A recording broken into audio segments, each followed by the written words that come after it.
Salut les mecs.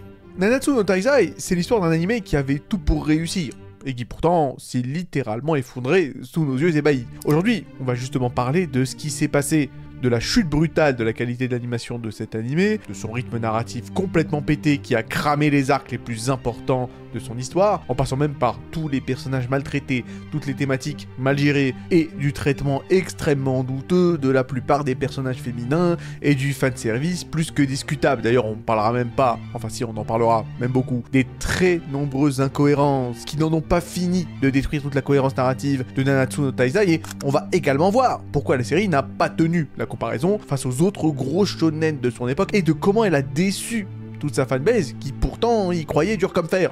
Et aussi de pourquoi la majeure partie des personnages principaux de ce manga de con devraient tous être derrière les barreaux pour détournement de mineurs. Alors voilà, sans plus attendre, c'est parti, et parlons ensemble des pires défauts de Nanatsu no Taizai. Donc, premier défaut, et j'ai envie de dire c'est le défaut qui saute aux yeux littéralement, le premier défaut que l'on voit directement, c'est la qualité de l'animation qu'on aimerait ne plus revoir, jamais. Parce qu'on va pas se mentir, la saison 1 était plutôt sympathique. C'était pas du Madhouse non plus, mais c'était fluide, lisible et dynamique. Les combats avaient du punch, les effets visuels étaient plutôt stylés, il y avait une vraie énergie dans la mise en scène et dans l'animation, mais à partir de la saison 3 et surtout la saison 4, c'est-à-dire Fudo no Chimpan, alors là, il s'agit effectivement de ni plus ni moins qu'un accident industriel. Là, il s'agit pas d'une animation moyenne, il s'agit d'une indignité totale. On parle de frames figés pendant des combats clés, des visages qui fondent façon glitch de PS2, des épées qui se déplacent au ralenti, et je parle même pas de cette scène légendaire où Meliodas se fait transpercer la rate. Une scène qui aurait dû être dramatique, mais qui pourtant est devenu un mème pour toutes les mauvaises raisons. Et ce genre de traitement visuel tue clairement et littéralement l'immersion, et te fait sortir de la série à chaque épisode. On est passé d'un univers sombre, quoique quand même shonenesque, épique et presque mythologique, à une fanfiction vulgaire animée par Movie Maker. Et d'ailleurs, puisque je parlais de rythme tout à l'heure, parlons du rythme explosé de cet animé, et du fait que le scénario, clairement, a pris de l'ascenseur. Parce que même si l'animation était restée correcte, ce qui n'a pas été le cas clairement, il y avait quand même un autre problème énorme qui, de toutes les manières, aurait ruiné, quoi qu'il arrive, Nanatsu no Taizai, c'est-à-dire le rythme. Parce qu'au début, ça prenait le temps de poser les enjeux, de développer les persos, d'installer un monde avec ses mystères, le world building, les royaumes, les races, les prophéties, mais à partir de la saison 3, on est passé sur du rythme x50 permanent. C'est de l'avance rapide dégueulasse, tous les arcs importants sont expédiés en quelques épisodes, les révélations majeures arrivent sans build-up et sans préparation préalable, et les combats sont parfois résolus hors champ en mode Yu Yu Hakusho ou en une demi-seconde de dialogue. Et malheureusement pour Nanatsu no Taizai, il n'y a pas la qualité d'écriture de Yu Yu Hakusho, donc il n'y a rien pour rattraper l'autre. C'est le problème. On dirait clairement que le mangaka, et surtout ceux qui se chargeaient de l'animé, avaient un avion à prendre, ou qu'ils ont juste décidé de tout balancer en speed. Le pire, c'est que ce rythme flingue complètement l'impact émotionnel des scènes. Même quand il y a des persos qui meurent, pas le temps de respirer. Une trahison, allez on passe à la suite, une rédemption, 3 secondes de flashback, une larme, et c'est réglé. Et le résultat, c'est qu'on a une suite d'événements sans tension, sans poids, sans âme. Les persos également ont été sacrifiés sur l'autel de... J'allais dire sur l'autel du scénario, mais même pas. Parce que le scénario reste éclaté, puisque quand même un bon shonen en principe repose sur son casting, sur ses personnages, sur sa galerie en réalité. Et le problème c'est que là on touche à un autre problème majeur. Certains personnages sont totalement sabotés par l'évolution de la série. Si on prend Gaozer d'ailleurs, on en parlera de ce personnage, quand on parlera effectivement de tous ces personnages qui devraient finir leur vie à Fleury-Mérogis. Mais en tout cas, Gaozer au début, il est mystérieux, ambigu, très inquiétant. Et de toutes les manières on en parlera à la fin, mais oui, effectivement, on a raison de s'inquiéter. Mais en tout cas, plus la série, plus le manga, plus l'animé avance, plus il devient incompréhensible. Ses motivations changent tous les 3 chapitres, son rôle dans l'histoire devient confus et sa personnalité se dilue jusqu'à devenir un simple outil scénaristique. Diane, censée représenter l'un des 7 péchés de Nanatsu no Taizai, est reléguée à la fille amoureuse qui pleure dans un coin. Ses scènes d'action sont super rares, son développement est écrasé sous une couche de romance inutile d'ailleurs. Une couche de romance avec un homme largement plus vieux qu'elle, à la limite, encore une fois on en parlera après. Ban, même chose, à la base c'est un mec charismatique, immortel, avec un potentiel monstrueux, sauf qu'il passe finalement 80% de son temps à se ridiculiser, à courir après une loli, c'est-à-dire Hélène, dont la personnalité tiendrait sur un post-it. Et même Escanor, qui pourtant on va le dire, était un peu le mec qui portait à bout de bras Nanatsu no Taizai, quand même avec un départ en fanfare, finit lui aussi par être expédié dans un dernier arc bâclé. Et effectivement il finira lui aussi avec une loli en la personne de Merlin, qui à la base en plus n'était même pas une loli. Enfin bref, encore une fois, on en parlera à la fin de la vidéo parce que c'est complètement honteux ce délire dire là, bref. En tout cas, conclusion torchée, alors qu'il avait de quoi devenir une légende du shonen game. Quant à Meliodas, on parlera de lui après, hein, il mérite son propre segment dans le musée des protagonistes ratés. Parlons maintenant d'un autre gros morceau de la catastrophe d'usine qui est Nanatsu no Taizai. On va parler des 10 commandements. Alors, normalement, les 10 commandements, c'est THE groupe d'antagonistes du manga. L'équivalent des capitaines dans Bleach, de l'Akatsuki dans Naruto, des homunculus dans Fullmetal Alchemist, de la brigade fantôme dans Hunter x Hunter, bref. Ce sont des méchants, puissants, variés, charismatiques, avec chacun leur rôle à jouer. Mais dans Nanatsu no Taizai, en fait, c'est juste le plus gros gâchis d'antagonistes de l'histoire récente du shonen. En fait, ils servent à rien. Bon, alors, on va pas commencer à parler japonais ou je ne sais quoi. La prophétie disait que les Seven Deadly Sins devaient les vaincre, mais lol, en fait, lol sur 20. La moitié se fait tuer par leurs propres alliés, certains disparaissent sans explication, et d'autres sont juste là pour décorer. Et si on parle juste de ratio, on parle de chiffres, on parle de stats, si on parle de stats, le problème c'est que les 10 commandements ont tué plus de leurs propres membres que les héros eux-mêmes ont tué des membres des 10 commandements. Et niveau logique, c'est juste un foutoir total. On t'annonce qu'il y a 10 commandements. Ok, mais Meliodas avait l'un d'eux, mais quand il quitte le groupe, on sait même pas si son commandement lui a été retiré, recyclé ou stocké dans un coin. Frodrin est un remplaçant et le commandement de l'altruisme, il est où? Mael en a 4, Meliodas en absorbe 5, Zeldris garde le sien. Mais donc, où sont les deux autres? À ce stade, c'est plus une organisation, c'est une énigme, un casse-tête de maths extraordinairement raté. C'est un power system basé sur des morceaux de loi démoniaque dont personne ne tient le compte. D'ailleurs, en parlant du power level, parlons de ce véritable cancer de la cohérence narrative de ce manga, puisque comme si ça ne suffisait pas, on a également le droit à l'une des pires inventions de l'histoire du shonen, les power level numériques, oui, comme dans DBZ, hein. Sauf que là, c'est encore plus stupide, je savais même pas que c'était possible. Chaque perso a un chiffre. Tu peux avoir 10 000 de magie, 20 000 de force physique, 15 000 de présence mystérieuse. What? Et on additionne ça comme si c'était des points dans un mini-jeu de la foire du trône. Mais à quoi ça sert en fait, à part flinguer tout le suspense? Tu sais qui va gagner avant même que le combat commence, faut juste, faire des additions. Et le pire, c'est que ces chiffres sont totalement arbitraires. Un perso peut doubler sa puissance en une scène vis-à-vis de l'autre. Tu peux être à 60 000 et te faire défoncer par un mec à 40 000, si le scénario le décide. C'est comme si le mangaka lui-même, c'est-à-dire Nakaba Suzuki, regrettait son système. Et j'ai envie de dire, oui, il a bien raison de le regretter, mais voilà, il veut pas l'assumer. Un shonen neketsu qui s'est clairement tiré une balle avec son vulgaire compteur, puisque Seven Deadly Sins, au départ, c'était pas si mal que ça. C'était un cocktail bien dosé, entre bastons d'entités quasiment Lovecraftiennes, des designs relativement classe, un humour un peu débile mais parfois charmant, et surtout des combats imprévisibles, tendus et nerveux. Les premiers arcs regorgeaient de moments stylés, où les personnages utilisaient leur cerveau, leur pouvoir unique, et une bonne dose de panache pour l'emporter. Je veux dire, souviens-toi du moment où Gil Thunder balance sa lance depuis l'autre bout de la planète et Meliodas la chope nonchalamment avant de la renvoyer. Il n'y avait pas un mot à l'époque, pas de chiffres, juste une démonstration de puissance visuelle, scénaristique et organique. Et là on dit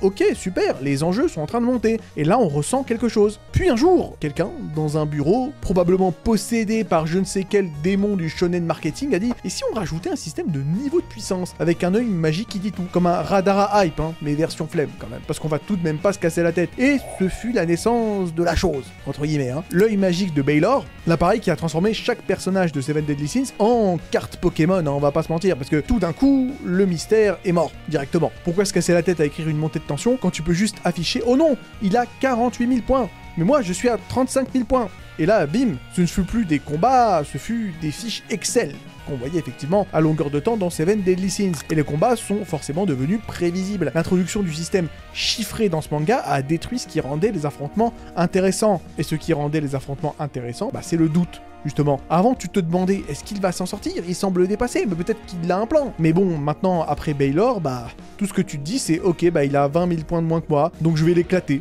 Ou alors il va avoir une transformation secrète et ensuite ce sera moi qui me fera éclater. Super. C'est plus des combats, c'est un algorithme. C'est comme si t'essayais de regarder une partie d'échecs avec un panneau au-dessus de chaque joueur qui dit ce mec va gagner, voici son pourcentage de win rate, bonne chance pour l'émotion les frérots. Non mais c'est quand même compliqué. Mais attendez, c'est même pas fini, parce que le summum de la paresse d'écriture, c'est quand l'évolution des personnages est elle-même réduite à un upgrade numérique. Avant c'était il s'est entraîné, il a maîtrisé un pouvoir interdit et il a fait face à ses traumatismes, donc il est plus fort. Mais sauf que après l'œil de Baylor, il est passé de 47 000 points à 60 000 points, parce qu'il a crié très fort et a eu un flashback un peu larmoyant. La progression devient devient linéaire, fade et sans impact émotionnel. Plus de symbolisme, plus de mérite narratif, juste une jauge de puissance qui monte. C'est comme si tu demandais à quelqu'un, alors il a évolué comment ton perso préféré, et que le mec te répond, bah en fait maintenant il fait 22% de dégâts de plus, voilà c'est tout. Enfin ouais, génial, mais non merci, finalement. Et là où ça pique vraiment, c'est que le mangaka de Seven Deadly Sins, c'est-à-dire Nakaba Suzuki, savait écrire des combats sans ça. Il l'a prouvé au début, il avait les outils, il avait le talent, et pourtant il a préféré céder à la facilité du plus gros chiffre. Alors oui, Escanor a tout emporté avec sa présence de gigachad solaire, mais une fois qu'il a quitté la scène, bah y a plus rien, il y a le vide. Il y a juste l'écran qui affiche 93 000, et toi t'es là les bras croisés, l'œil vide, en train de regretter l'époque où un mec balançait une épée et que c'était suffisant pour te faire vibrer. Et clairement, le système des niveaux de puissance, des power levels, c'est comme donner des spoilers avec un mégaphone en pleine salle de cinéma. Tu tues le plaisir avant même qu'il ne commence. Et Seven Deadly Sins avait tout à la base. Et puis un jour, bah, quelqu'un a cru que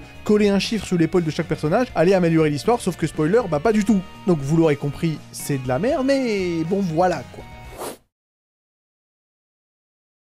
D'ailleurs, parlons encore, voilà, d'un petit truc dont je parlerai à la fin de la vidéo. On va parler un peu du fanservice gênant et des thèmes douteux. Parce que oui, si jusque-là de la vidéo, t'avais encore un peu de respect pour la série, bah, en tout cas, moi, en ce qui me concerne, la série fait tout pour tuer tout le respect possible et imaginable qu'on pourrait avoir pour ce manga, avec les fameuses thématiques adultes gérées comme dans une très mauvaise fanfic. Voilà, entre le fanservice loli, les blagues ultra louches de Meliodas qui touche Elisabeth sans son consentement, les running gags dégueulasses, le ton instable entre dark fantasy et humour beauf, ça flingue complètement l'identité de la série, et on sait jamais si on doit prendre les scènes au sérieux ou en rigoler. Il y a beaucoup de bathos, le fameux bathos très cher à Marvel, que je déteste. Et surtout, ce qui fait mal dans Nanatsu no Taizai, c'est que si tu compares ça à Attack on Titans, à donc Shingeki no Kyojin, et même à des trucs beaucoup moins bons que Shingeki no Kyojin comme My Hero Academia, et même des trucs éclatés comme Demon Slayer, bah tu comprends que Nanatsu no Taizai n'a jamais vraiment été, bah, en fait, sur le même ring.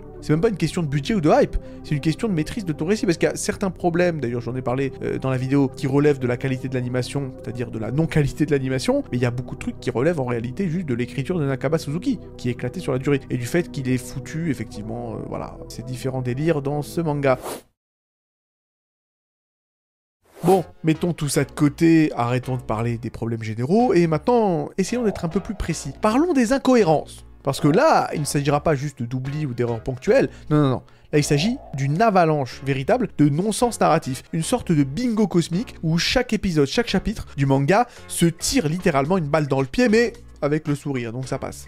Déjà, on va commencer avec Demon Hendrickson, une menace en mousse. On va pas se mentir, l'un des pires faux boss de l'histoire du shonen. On te le présente à la base comme une menace apocalyptique, mais pourtant, Meliodas, en mode énervé mais pas trop, le surpasse totalement et complètement. King aurait pu le one-shot avec sa Spirit Spear en forme finale, Ban aurait pu littéralement lui voler sa magie comme avec Galand, et Elisabeth, dont le pouvoir est censé de vaporiser des démons, l'attaque et Hendrickson survit, ça n'a aucun sens. Alors qu'elle a supprimé le bras de Derrieri avec un sort plus faible. Conclusion, soit Elisabeth vise comme un véritable mulet, soit Nakaba Suzuki s'est dit, bah en fait, merde, il faut qu'il survive ce con, parce que sinon, bah le manga se terminera ici, enfin ça n'a aucun sens. Passons maintenant à Merlin, dont on parlera encore une fois vers la fin de la vidéo. Là, effectivement, c'est l'un des persos les plus pétés du manga. Il s'agit d'une meuf immortelle ultra intelligente, complètement invulnérable, mais qui oublie pendant 50 chapitres qu'elle est littéralement immunisée au commandement. C'est comme si Superman oubliait qu'il savait voler, c'est comme si Zoro oubliait qu'il avait toujours un troisième katana planté dans sa bouche depuis le début. Enfin voilà, ce genre d'oubli, c'est pas du mystère, c'est juste de la connerie,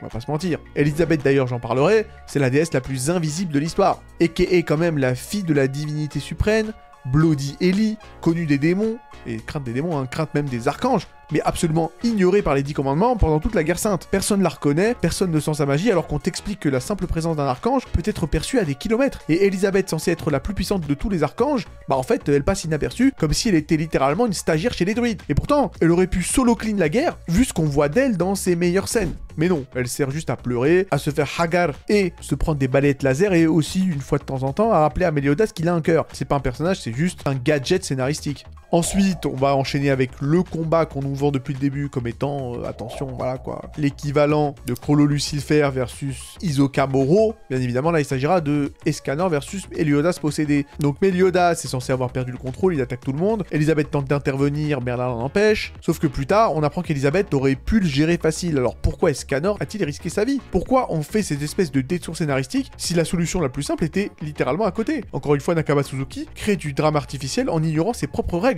les propres règles de son manga. Passons maintenant au Demon King, donc la plus grande menace, l'ultime boss, et pourtant l'un des personnages les plus stupides stratégiquement parlant. Il espionne les héros à travers Hawk, voit Ban aller au purgatoire chercher Meliodas, et il décide de relâcher les émotions de Meliodas au lieu de les planquer. C'est comme si le boss final d'un jeu offrait au héros la clé de sa salle secrète en mode tiens vas-y déboîte-moi. Ça n'a aucun sens. Aussi un autre détail que j'ai jamais compris, Meliodas met une demi-journée à absorber 5 commandements et les 5 autres, bah, il les absorbe en moins de 10 minutes. Donc soit il a mis en place une machine Nespresso démoniaque, soit Nakaba Suzuki n'avait littéralement plus le time. D'ailleurs on parlait un peu des émotions de Meliodas, puisqu'on nous martèle pendant 200 chapitres que les émotions affaiblissent Meliodas, et pourtant bah, le mec utilise Assault Mode avec émotion dans son combat contre Escanor. Il dit même à Merlin qu'il est plus faible qu'avant, alors qu'il sort des attaques venues d'un autre plan d'existence. Et plus tard, on apprend qu'il a un pouvoir originel qu'il n'a jamais activé, parce qu'il avait peur. Attends, 2 secondes quoi. Il a vu Elisabeth mourir encore et encore pendant des siècles, il a préféré ne pas l'utiliser. Donc son trauma, c'est pas la guerre, pas la perte de ses potes, pas sa propre malédiction, c'est sa propre puissance. Et il décide de ne rien faire jusqu'au dernier moment, ça n'a aucun sens. Enfin bref, c'est le festival du n'importe quoi avec Cusack qui tue Chandler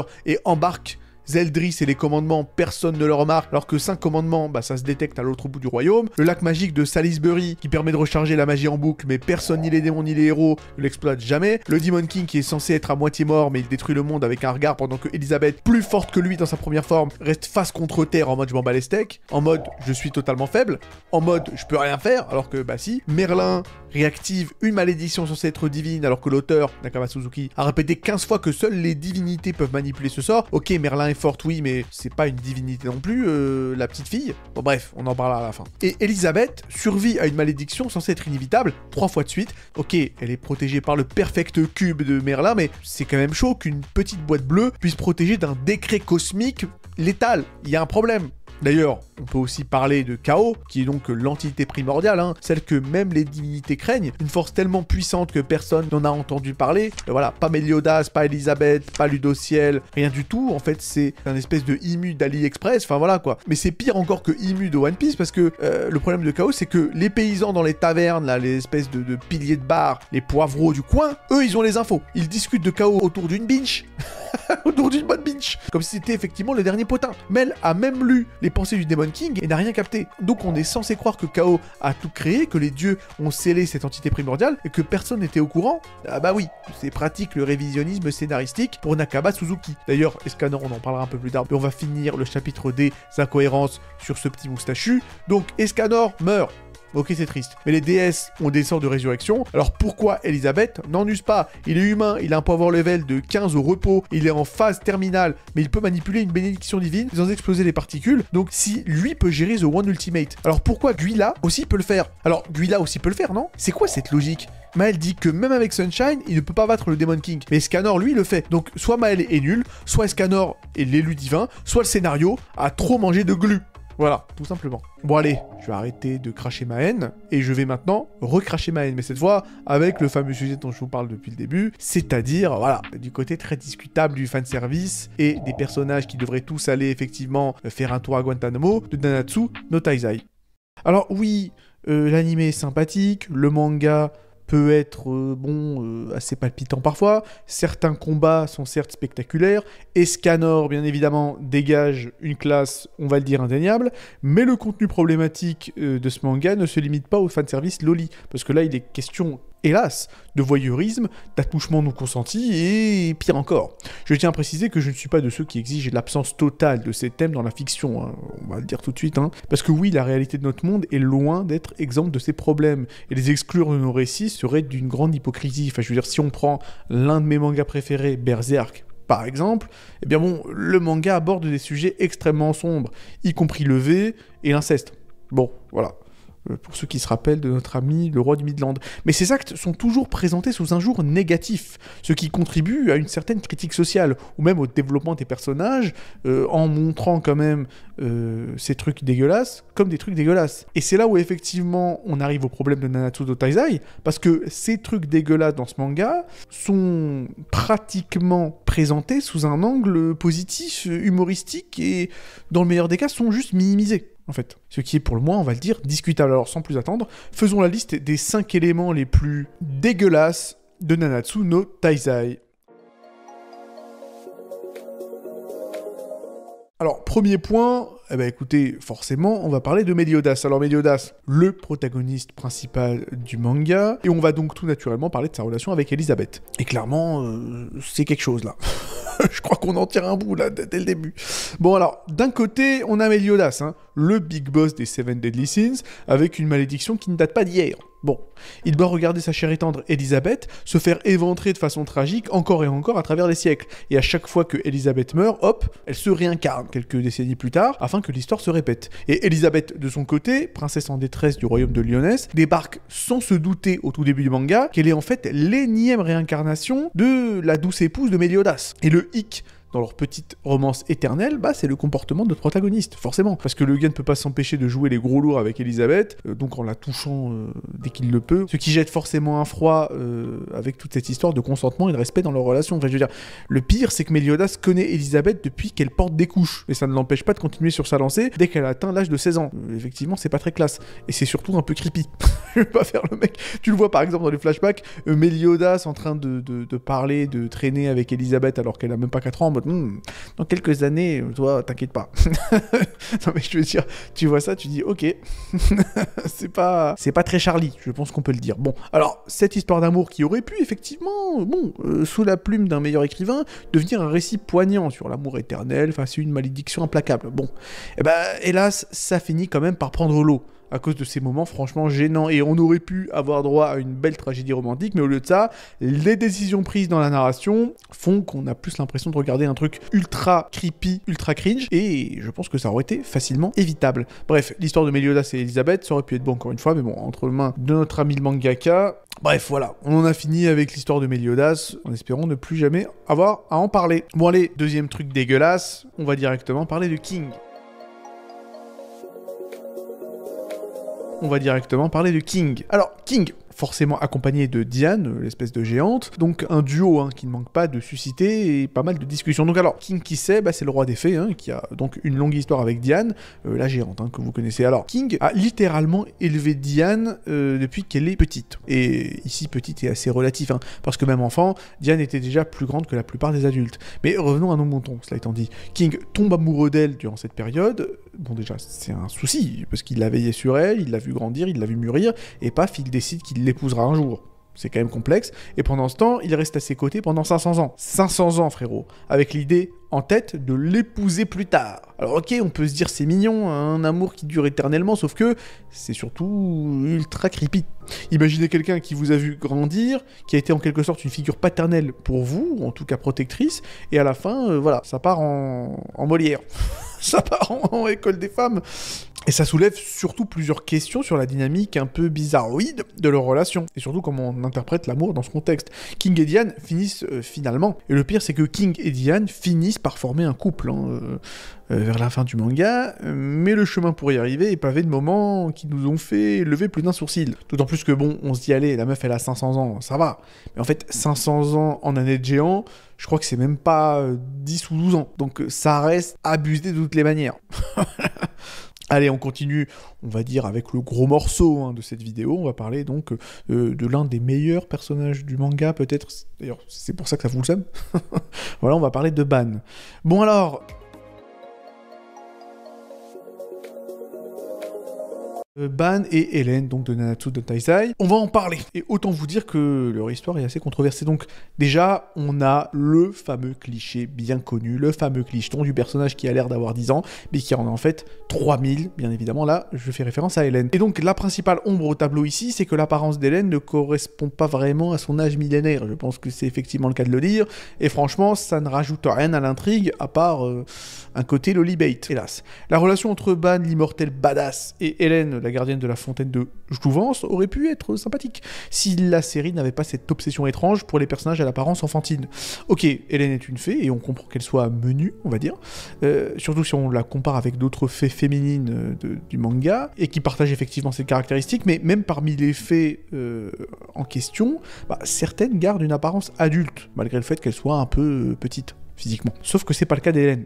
D'autant, et c'est là où effectivement on se dit qu'il n'y a aucune excuse, que les fées dans l'univers de Nanatsu no Taizai peuvent modifier leur apparence à volonté. à l'instar de King, qui se balade en ado alors qu'il a beaucoup plus de bouteilles, et qui d'ailleurs peut se transformer en espèce de gros lard dégueulasse quand il en a l'envie. Clairement, il y avait une échappatoire, mais non. Et c'est vraiment dommage, parce que Ban avec Escanor tient la barre eh bien, des persos les plus charismatiques du manga, et là bam, la série nous ressort le trope de ouais, elle a l'air d'avoir 11 ans, mais on en a en fait 1000. Donc voilà, c'est un peu con, et d'autant plus que ce trope, le manga nous le ressort pas une, pas deux, mais 3 fois. C'est-à-dire avec Hélène, avec Diane, et avec la compagne d'Escanor, dont on va parler un peu plus tard dans la vidéo. Donc clairement, là, il est question d'overdose. Et ça s'arrête même pas là, le pire. Parce que Jiriko, qui est un peu la side chick de Ban, hein, effectivement la meuf qui est donc amoureuse de Ban depuis le début, mais qui comprend petit à petit qu'elle a aucune chance avec lui, eh bien, finira par tomber amoureuse de l'enfant de Ban. Et oui, dans la suite de Nanatsu no Taizai. Et ça bascule assez rapidement du côté obscur. Là, clairement, bon, on est dans les abysses du n'importe quoi, et je préfère m'arrêter là sur le chapitre Ban. Quatrième partie, là il sera question de Gaozer, et je pense que oui, on peut dire que c'est la partie la plus sombre de la vidéo. On va parler de Gaozer, et on va parler effectivement du fait que ce mec possède une capacité assez troublante, le fait donc de manipuler les souvenirs des gens. Et donc forcément là on tombe sur un cas directement assez épineux avec sa relation donc avec Gila. Donc Gaozer décide, pour des raisons qui lui sont propres, de modifier les souvenirs de Gila afin de lui créer de toutes pièces un passé amoureux entre eux.